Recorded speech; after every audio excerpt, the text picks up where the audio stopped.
Assalamualaikum warahmatullahi wabarakatuh. Kepada yang terhormat Bapak Ibu dosen penguji uji kinerja pada PPG Transformasi dalam Jabatan tahun 2025. Perkenalkan, saya Burhanuddin, mahasiswa PPG SKI Batch 4 tahun 2025 di LPTK Universitas Islam Negeri Sayyid Ali Rahmatullah Tulungagung dengan NIM 1870123254453. Pada hari ini, Rabu tanggal 7 Januari tahun 2025, saya akan melaksanakan praktik pembelajaran dalam rangka penilaian uji kinerja di MTS Edisia kelas 7 dengan materi Khulafaur Rasyidin. Demikian perkenalan dari saya. Atas perhatian Bapak Ibu, saya ucapkan terima kasih. Assalamualaikum warahmatullahi wabarakatuh. Oke, assalamualaikum warahmatullahi wabarakatuh. Waalaikumsalam. Oke, pembelajaran kita kali ini di area perpustakaan ya. Gimana kabarnya hari ini? Alhamdulillah sehat. Oke, sebelum kegiatan pembelajaran, kita awali dengan bacaan basmalah bersama-sama. Bismillahirrahmanirrahim. Kita absen dulu. Apa semuanya hadir? Aymar Yusuf Asidik hadir. Fairuz Zaman, Fajar Muhammad Rizki, Muhammad Dikro Jalaluddin, Muhammad Naufal, Memanja, Nizar. Nah, jadi hadir semua. Oke.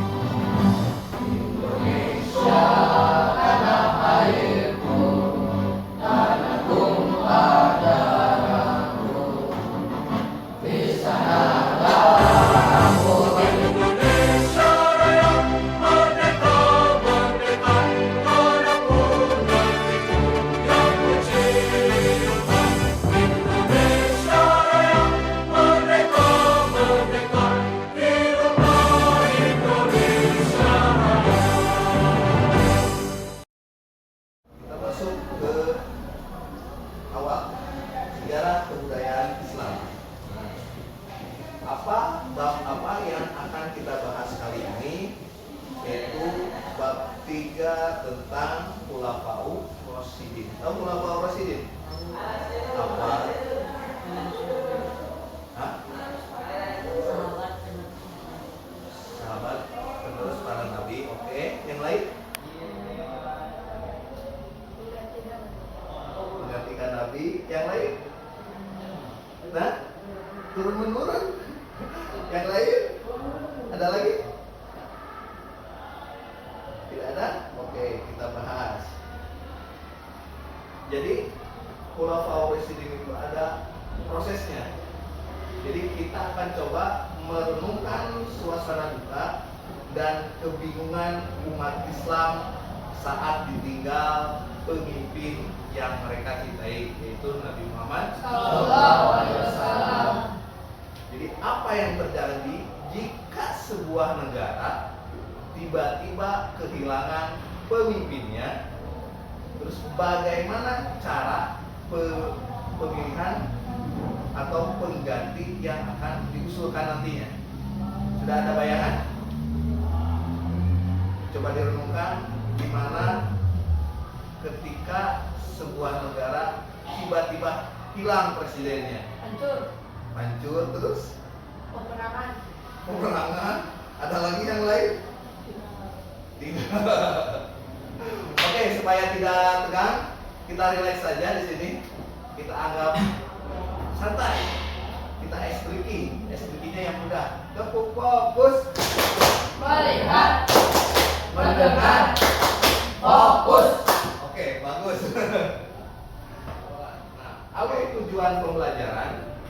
Menganalisis latar belakang munculnya Khulafaur Rasyidin dan proses terpilihnya Abu Bakar As-Siddiq sebagai pelajaran tentang musyawarah.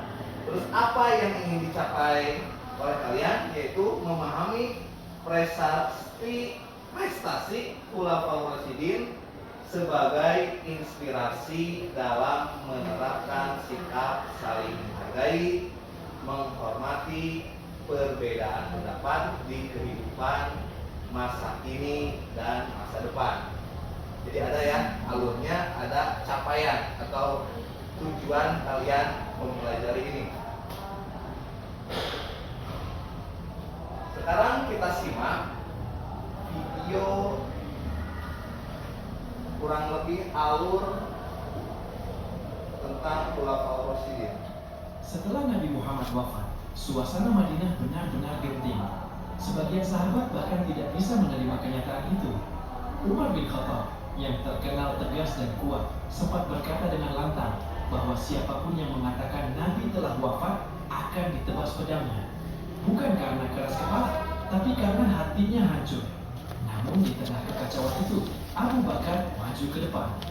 Dengan tenang, ia menaiki mimbar dan mengucapkan kalimat yang kemudian menenangkan seluruh Madinah. Barang siapa menyembah Muhammad, maka Muhammad telah wafat. Tapi barang siapa menyembah Allah, maka Allah tidak akan pernah mati. Kalimat sederhana itu mengembalikan kesadaran umat. Kata-kata yang lahir bukan dari amarah, tapi dari keyakinan yang jernih. Sejak saat itu, semua mata tertuju padanya. Ia tidak mencari posisi, tapi keadaan memanggilnya untuk memimpin. Di Saqifah Bani Sa'idah, ketika para sahabat berdiskusi soal siapa yang pantas menjadi pemimpin setelah Rasulullah, hampir semua akhirnya sepakat menunjuk Abu Bakar. Sebab hanya dia yang mampu menjaga keseimbangan antara kelembutan hati dan ketegasan prinsip. Namun, menjadi khalifah pertama bukanlah jabatan yang mudah.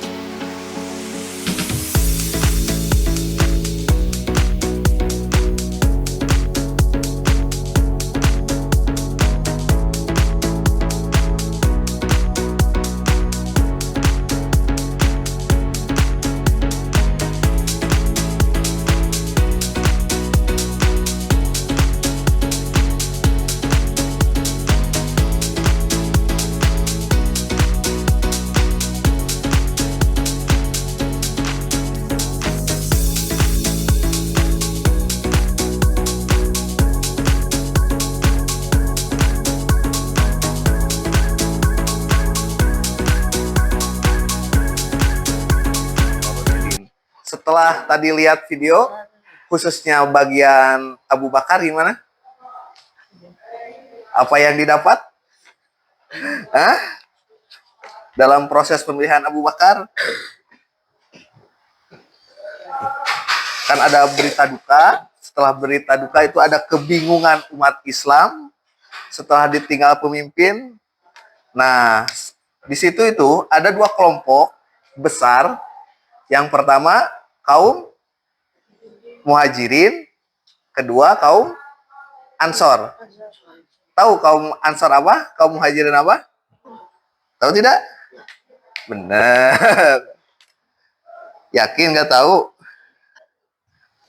Jadi Muhajirin adalah kelompok yang ada di Mekah. Kalau kaum Ansor? Iya, yang di luar Mekah, lebih tepatnya di Madinah, benar. Nah, sekarang kita akan buat simulasi musyawarah dua kelompok. Yang pertama sini kelompok Ansor, di sini kaum Muhajirin. Oke ya, dibuat dua kelompok. Nah, Bapak, Ustadz sudah menyiapkan lembar SKPD yang akan kalian kerjakan. Mempresentasikan hasil dari kelompok 1 dan kelompok 2. Oke. Nih, kelompok 1 Muhajirin. Mana? Ini kelompok 2 Ansor. Silahkan dibaca. Nanti perwakilannya dibacakan di depan.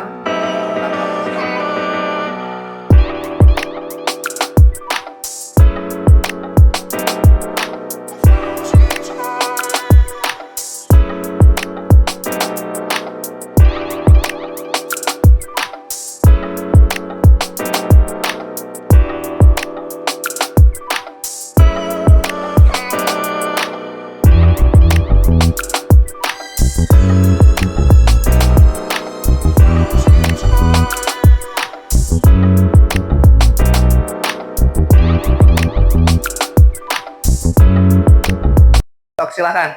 Assalamualaikum warahmatullahi wabarakatuh. Waalaikumsalam warahmatullahi wabarakatuh. Satu, apa alasan utama kelompok Anda merasa pemimpin? Kami adalah kelompok pertama yang Islam asal awalun dan telah mendapat Rasulullah sejak masa tersebut di Mekah. Selain itu, secara geografik pada masa itu bangsa Arab lebih mengenal dalam segan kepemimpinan dari kaum Quraisy sebagai penjaga Ka'bah. Hal ini penting agar suku-suku Arab yang baru masuk Islam tetap bersatu, memberontak pasca wafatnya. 2. Bagaimana Anda menanggapi pendapat lawan mencuci percahaan? Kami sangat memuliakan Ansor. Tidak akan pernah sampai titik ini tanpa tak perlindungan dan pergumulan saudara-saudara Madinah. Namun alih-alih tersebut, kita ingat pesan Nabi tentang keutamaan Abu Bakar yang ditunjukkan langsung beliau untuk menggantikan posisi sholat saat beliau sakit. Ini adalah isyarat bahwa kepemimpinan ini bukan siapa yang lebih hebat, tapi soal yang paling mampu mandat Nabi.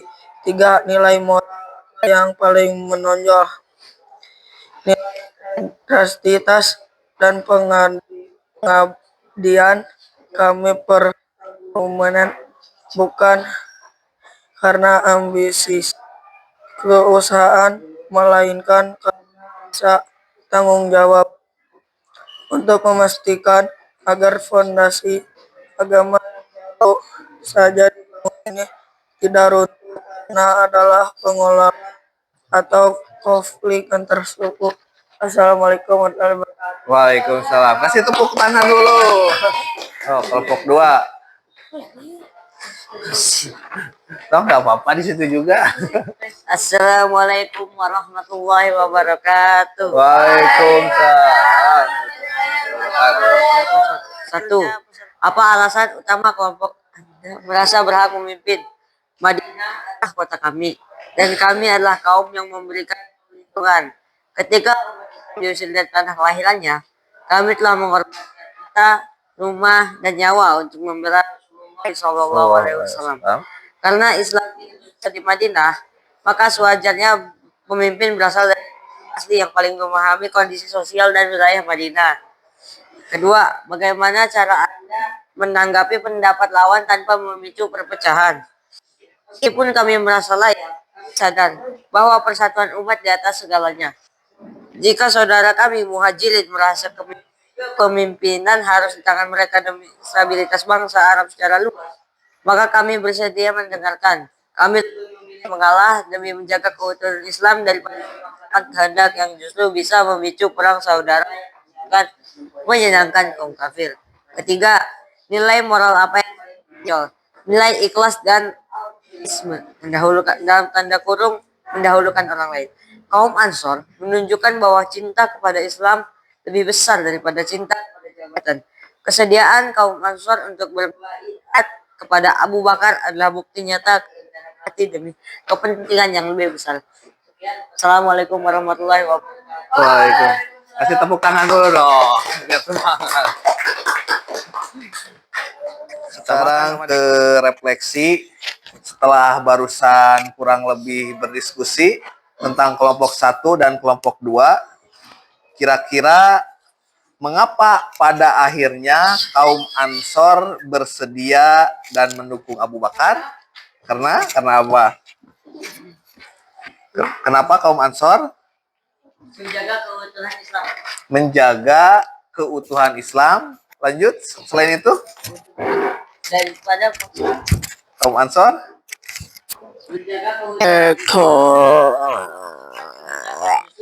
memicu perang saudara yang hanya akan menimbulkan konflik. Terus apa yang terjadi jika kedua kelompok bersikeras pada pendapat masing-masing? Perang saudara. Jadi tidak ada yang sama sekali diuntungkan dari perang saudara. Nah, sekarang sebutkan contoh penerapan nilai musyawarah di lingkungan sekolah. Pernah musyawarah di lingkungan sekolah? Pernah. Hah? Tadi. Atau dalam nentuin ketua kelas? Pernah musyawarah? Nah, itu contoh kecil dalam musyawarah dalam menentukan ketua kelas. Jadi kan setiap orang punya pendapat, misalkan ketua kelompok kelasnya namanya A dan B. Misalkan yang satu pilih A, yang satu pilih B. Dengan kesimpulan kalau ambil kesepakatan dengan voting, otomatis siapa yang paling banyak mendapat suara, dialah yang akan menjadi ketua kelas.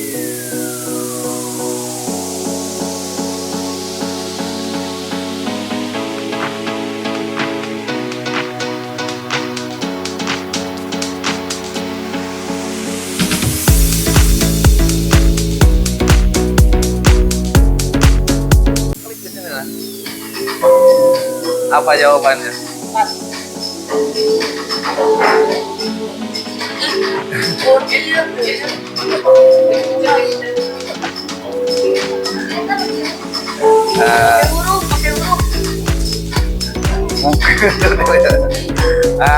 Ayo. Sok jawabannya naon?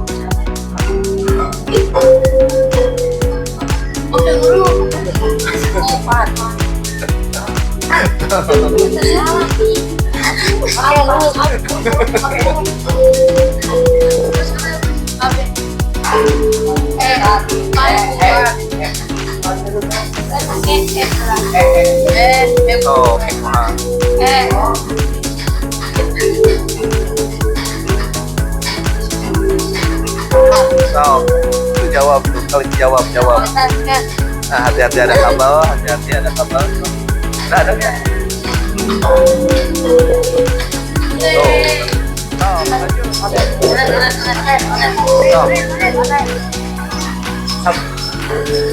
Oke, lanjut.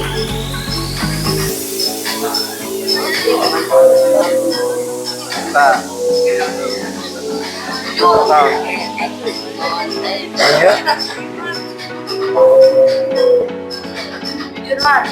Sama pertanyaannya.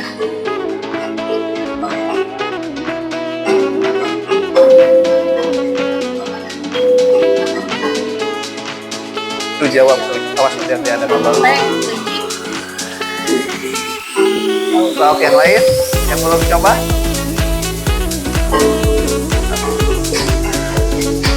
Nah, lanjut. Udah semua? Sok, kayak kelompok sok. Silakan. Yang belum.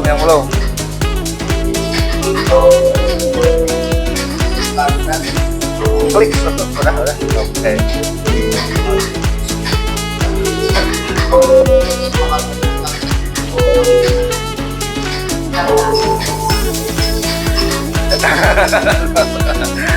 Ayo lanjut, ayo. Lanjut.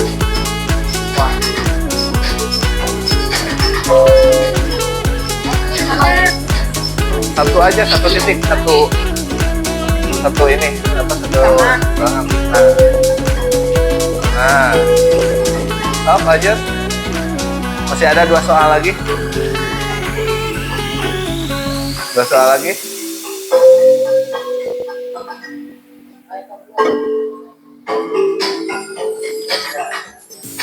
Nah, yang ini.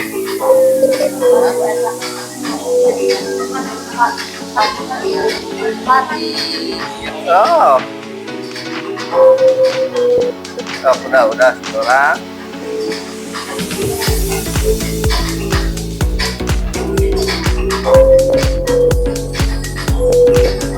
Satu soal lagi.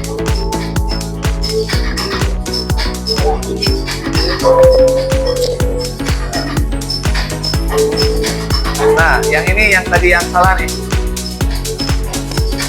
Yang tadi yang salah, silakan perbaiki.